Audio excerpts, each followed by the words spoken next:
It's the first new movie of 2025, and we're not off to a great start.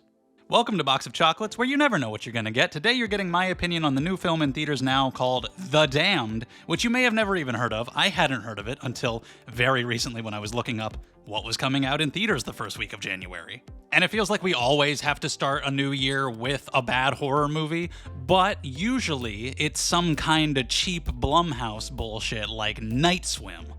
Ugh. And to its credit, The Damned is not that. There are plenty of positive things to say about this film, and I do want to start out with those. So essentially, you have this small group of people in this little fishing village. Their supplies, their food are running very low. They're worried about how they're going to take care of themselves, and they see a ship wreck off the coast, and they think, we gotta go help those people.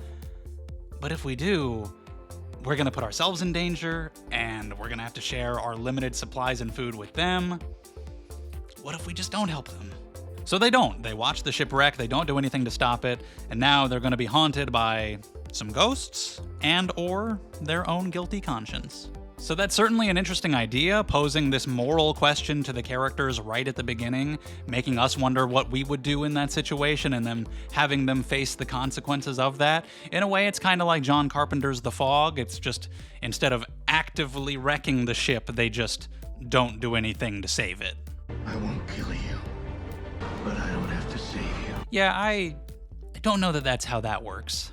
But it's a good idea, and I love the setting. It's filmed in Iceland, and the movie looks beautiful. You really feel the cold of their environment and the isolation. Like, it's early January, it is cold right now, so whenever the characters were outside, I was really closely examining their layers and just wondering, how much would I need to be wearing in that environment? Because I really felt the impact of the cold in the setting. It's a great location for a movie like this, and it really does look beautiful. The lighting is really good at times. There are some scenes where it's very dark and they just have to light one little candle or one small light, and it looks really good. So this is not some random, cheap, thrown together really quick, nothing of a horror movie. There's actually some technical proficiency behind it. I think the movie looked really good, and the actors were good as well. The only one that I was really familiar with was Rory McCann, who was the Hound in Game of Thrones. Unfortunately, he doesn't really get much to do, but our lead, Odessa Young, is good. She carries the movie pretty well. Everybody's doing a good job. You don't really get a lot with a lot of the side characters, but her as our lead,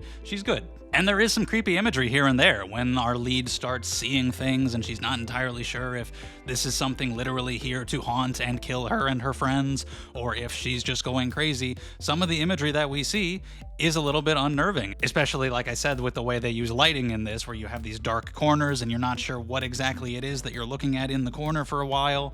Some of those scenes are effective.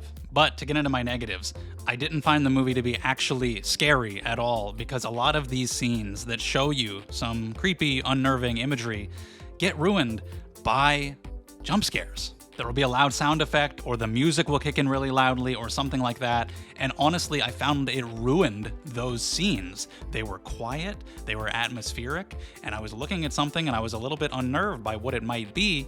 But then there would just be loud noise, and that completely took me out of the moment. If you just allowed me to sit there and really absorb what I had just seen and contemplated in silence, that is so much creepier, especially in a movie like this, that generally has this more slow-paced, atmospheric tone to it. You're not going for the cheap Blumhouse jump scares, but they kind of do. I really just don't think it works very effectively as a horror movie. They go for the same bag of tricks multiple times. The first time you see a guy in the corner and you're not sure what his deal is, okay, little creepy, what's going on with that? But then you see that like 4 or 5 more times, it's the same thing every time, and it gets interrupted in almost the same way every time, either by somebody snapping the main character out of it and she's like, oh, what? Was I actually seeing that? Or the scene just transitions. And so the 5th time you see a guy in the corner, I'm like, all right, get out of the corner and do something, man. You can only do the exact same thing so many times before I don't care anymore. It's just not really effective with the scares, and I found the music in general to be kind of overbearing. A lot of it was trying to portray this intensity and this terror that I didn't feel was actually there in what was being presented to me. I thought the music was kind of like overcompensating for the lack of real horror here. There's really more drama, and some great horror movies are extremely dramatic, like Hereditary.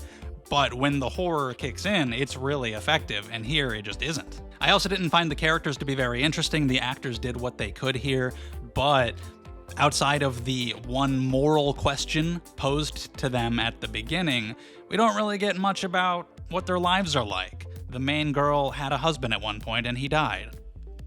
That's about the deepest backstory that we get. There's like a little bit of a romance that might be brewing. It's very simplistic. There just wasn't much to any of these characters.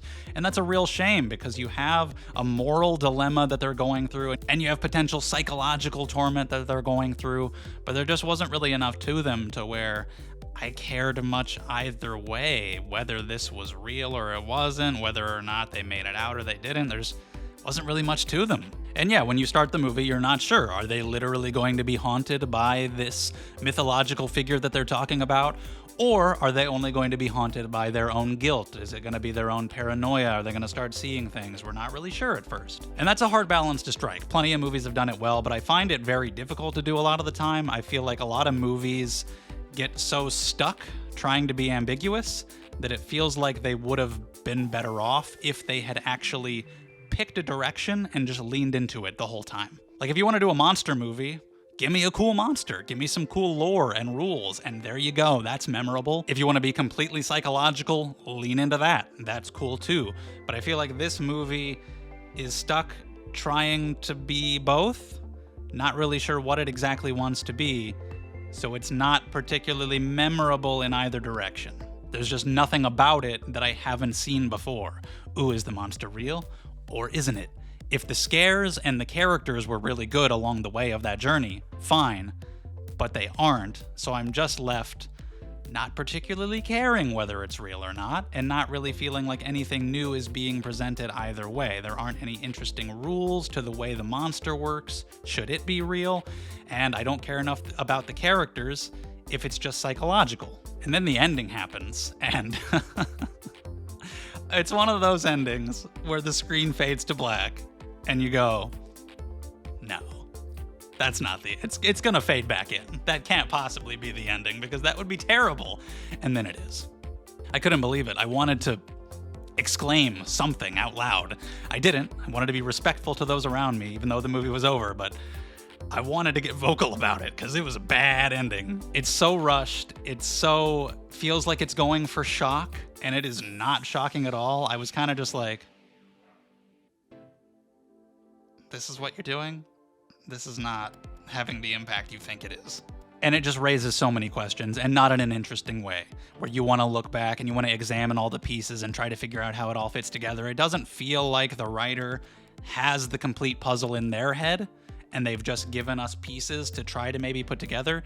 It feels like even the writer couldn't tell you the answers to some of these questions. Looking back on some of these things, it seems to just not really make much sense at all, now that we know the ending.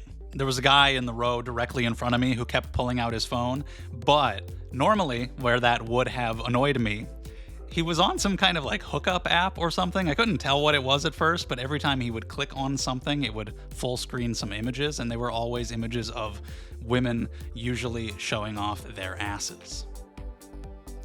So I couldn't even really be mad at the guy because I was bored by the movie, and so I was looking at his phone as a distraction.